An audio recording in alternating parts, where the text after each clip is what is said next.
വെറും ഒരു പേനയും പേപ്പറും മാത്രം മതി നിങ്ങൾക്ക് ഈ ടെക്നിക്ക് ചെയ്യാൻ വേണ്ടി. വെറും 7 ദിവസങ്ങൾ കൊണ്ട് നിങ്ങളുടെ ഏതൊരാഗ്രഹവും നടക്കുമെന്ന് പറഞ്ഞാൽ നിങ്ങൾ വിശ്വസിക്കുമോ? ദിവസത്തിൽ 3 പ്രാവശ്യം ഈ ടെക്നിക്ക് നിങ്ങൾ ആത്മാർത്ഥതയോടുകൂടി ചെയ്താൽ നിങ്ങൾ എന്താണോ മനസ്സിൽ വിചാരിക്കുന്നത് അതിന് നിങ്ങൾ പരമാവധി പ്രവർത്തിക്കാൻ തയ്യാറാണെങ്കിൽ 100% അത് നടക്കാൻ സാധ്യതയുണ്ട്. ഞാൻ ഇന്ന് സംസാരിക്കുന്നത് ഇന്ന് ലോകമെമ്പാടും വൈറലായിക്കൊണ്ടിരിക്കുന്ന 777 മാനിഫെസ്റ്റേഷൻ ടെക്നിക്കിനെ പറ്റിയാണ്. പക്ഷെ ഒരു കാര്യം, ഈ വീഡിയോ അവസാനം വരെ നിങ്ങൾ കാണണം. കാരണം 777ൻ്റെ യഥാർത്ഥ രഹസ്യം നമ്പറിലല്ല, അത് നിങ്ങളുടെ തലച്ചോറിലാണ്. ഇതൊരു സയൻറ്റിഫിക് ആയിട്ടുള്ളൊരു ടെക്നിക്കാണ്. ആദ്യം ഈ മെത്തേഡ് എങ്ങനെ ചെയ്യാമെന്ന് നമുക്ക് നോക്കാം. ആദ്യം നിങ്ങൾക്ക് വേണ്ടത് ഒരു വ്യക്തമായ ലക്ഷ്യമാണ്. അതിനുവേണ്ടി ഒരു സമയം ഒരു ലക്ഷ്യം മാത്രം നിങ്ങൾ തിരഞ്ഞെടുക്കുക. അതിനുശേഷം ആ ലക്ഷ്യം പോസിറ്റീവായിട്ടുള്ള രീതിയിൽ എഴുതുക. എങ്ങനെയാണ് എഴുതേണ്ടത്?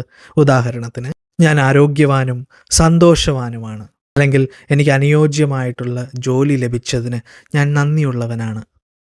ഇനി ഈ വാചകം, ഈ അഫർമേഷൻ രാവിലെ 7 പ്രാവശ്യം എഴുതുക, ഉച്ചയ്ക്ക് 7 പ്രാവശ്യം എഴുതുക, രാത്രി ഉറങ്ങുന്നതിന് മുമ്പ് വീണ്ടും 7 പ്രാവശ്യം എഴുതുക. ഇങ്ങനെ തുടർച്ചയായി 7 ദിവസം നിങ്ങൾ ആ ആഗ്രഹം എഴുതുക. പക്ഷെ വെറുതെ ഇങ്ങനെ എഴുതിയാൽ പോരാ. ഓരോ തവണ എഴുതുമ്പോഴും ആ ആഗ്രഹത്തിനെ നിങ്ങൾ ഫീൽ ചെയ്യുക, അത് നടക്കുന്നതായി മനസ്സിൽ വിഷ്വലൈസ് ചെയ്യുക. വളരെ ഉറച്ച വിശ്വാസത്തോടു കൂടി വിഷ്വലൈസ് ചെയ്യുക. കഴിയുമെങ്കിൽ 1 മിനിറ്റ് കണ്ണുകളടച്ച് നിങ്ങളത് വ്യക്തമായിട്ട് കാണുക. അതിനുശേഷം ആ ലക്ഷ്യത്തിലേക്കുള്ള ചെറിയ പ്രവർത്തനങ്ങളും ആരംഭിക്കുക. ഈ എഴുത്തിൻ്റെ കൂടെ പ്രവർത്തനങ്ങളും കൂടെ ആവുമ്പോൾ, പ്രവൃത്തിയും കൂടി ആവുമ്പോൾ, അപ്പോൾ മാത്രമാണ് ഈ ഒരു പ്രവൃത്തി, ഈ ഒരു പ്രോസസ്സ് പൂർണ്ണമാവുന്നത്. അല്ല വെറുതെ എഴുതിയിട്ട് ഒരു ആഗ്രഹവും നടക്കാൻ പോകുന്നില്ല, അല്ലേ? ഇപ്പോൾ നിങ്ങളൊരു കാര്യം ചോദിച്ചേക്കാം, എന്താണ് ഇതിൻ്റെ ശാസ്ത്രം? ഇത് ലോ ഓഫ് അട്രാക്ഷൻ ആണോ? എന്താണ് ഇതിൻ്റെ ശാസ്ത്രം? ആദ്യം തന്നെ ഒരു കാര്യം ഞാൻ പറയാം. ഈ 777 എന്ന നമ്പറിന് എന്തെങ്കിലും അത്ഭുത ശക്തി ഉണ്ടെന്ന് സയൻസ് ഒന്നും ഒരിക്കലും തെളിയിച്ചിട്ടില്ല. പക്ഷേ ഈ രീതിക്ക് പിന്നിൽ മനഃശാസ്ത്രപരമായിട്ട് ചില വിശദീകരണങ്ങളുണ്ട്. അതുകൊണ്ടാണ് ഞാൻ ഇതിനെ ഒരു ബ്രെയിൻ റിച്വൽ എന്ന് വിളിക്കുന്നത്.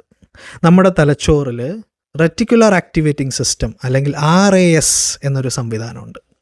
നമ്മൾ പ്രധാനമാണെന്ന് വിശ്വസിക്കുന്ന കാര്യങ്ങളിലേക്ക് നമ്മുടെ ശ്രദ്ധയെ നയിക്കുന്ന ഒരു ഫിൽറ്റർ പോലെയാണത്. ഒരു ഉദാഹരണം പറയുകയാണെങ്കിൽ, നിങ്ങളൊരു പുതിയ കാറ് വാങ്ങണമെന്ന് തീരുമാനിച്ചാൽ പിറ്റേ ദിവസം മുതൽ അതേ കാറ് റോഡിൽ എല്ലായിടത്തും കാണാൻ തുടങ്ങും, അല്ലേ? കാരണം ആ കാറുകൾ പെട്ടെന്ന് കൂടിയതൊന്നുമല്ല. നിങ്ങളുടെ തലച്ചോറ് ഇപ്പോൾ ആ വിവരത്തിന് കൂടുതൽ പ്രാധാന്യം നൽകുന്നത് കൊണ്ട് നിങ്ങളത് കാണുന്നു, നിങ്ങളത് കൂടുതൽ ശ്രദ്ധിക്കുന്നു. അതുപോലെ തന്നെയാണ് നിങ്ങൾ ദിവസവും ഒരേ ലക്ഷ്യം എഴുതുകയും അതിൽ ശ്രദ്ധ കേന്ദ്രീകരിക്കുകയും അത് മനസ്സിൽ അനുഭവിക്കുകയും ചെയ്യുമ്പോൾ നിങ്ങളുടെ തലച്ചോറ് ആ ലക്ഷ്യവുമായി ബന്ധപ്പെട്ട അവസരങ്ങൾ, ആശയങ്ങൾ, തീരുമാനങ്ങൾ എന്നിവ കൂടുതലായിട്ട് ശ്രദ്ധിക്കാനായിട്ട് തുടങ്ങും. ഇവിടെയാണ് പലർക്കും മാറ്റങ്ങൾ അനുഭവപ്പെടുന്നത്. പക്ഷേ ഒരു കാര്യം നിങ്ങൾ ഓർക്കണം, അഫർമേഷൻ എഴുതിയത് കൊണ്ട് മാത്രം ആരുടെയും ജീവിതം മാറില്ല. അത് നമ്മുടെ ചിന്തയാണ് മാറ്റുന്നത്. ചിന്ത എന്തിനെയാണ് മാറ്റുന്നത്? ചിന്ത പ്രവൃത്തിയെ മാറ്റും. പ്രവൃത്തിയാണ് നമുക്ക് ഫലങ്ങൾ തരുന്നത്, അല്ലേ? പ്രവൃത്തിയിലൂടെയാണ് നമുക്ക് റിസൾട്ട് വരുന്നത്. നിങ്ങൾ ദൈവത്തിൽ വിശ്വസിക്കുന്ന ഒരാളാണെങ്കിൽ ഓരോ തവണയും എഴുതുന്നതിന് മുമ്പ് ഒരു ചെറിയ പ്രാർത്ഥന നിങ്ങൾക്ക് നടത്താം. ദൈവമേ, എനിക്ക് ഏറ്റവും അനുയോജ്യമായിട്ടുള്ള, ഏറ്റവും നല്ലത് എന്താണോ അത് എൻ്റെ ജീവിതത്തിൽ നടക്കട്ടെ. അതിനായി ശരിയായ ചിന്തയും ശരിയായ അവസരങ്ങളും പ്രവർത്തിക്കാനുള്ള ശക്തിയും എനിക്ക് നൽകണമേ. അപ്പോൾ ഈ 777 ടെക്നിക്ക് വെറും ഒരു നമ്പറിൻ്റെ മാജിക്കൊന്നുമല്ല.